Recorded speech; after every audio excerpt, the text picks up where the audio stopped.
بسم الله الرحمن الرحيم. له ما في السماوات وما في الأرض وإن الله لهو الغني الحميد. ألم تر أن الله سخر لكم ما في الأرض والفلك تجري في البحر بأمره ويمسك السماء أن تقع على الأرض إلا بإذنه إن الله بالناس لرؤوف رحيم. وهو الذي أحياكم ثم يميتكم ثم يحييكم إن الإنسان لكفور.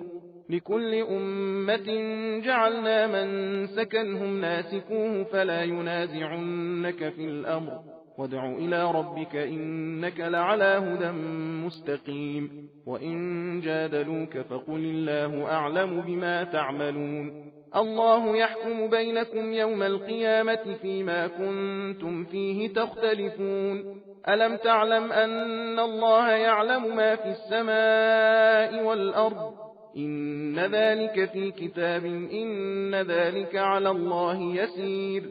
ويعبدون من دون الله ما لم ينزل به سلطانا وما ليس لهم به علم وما للظالمين من نصير. وإذا تتلى عليهم آياتنا بينات تعرف في وجوه الذين كفروا المنكر يكادون يسطون بالذين يتلون عليهم آياتنا قل أفأنبئكم بشر من ذلكم النار وعدها الله الذين كفروا وبئس المصير.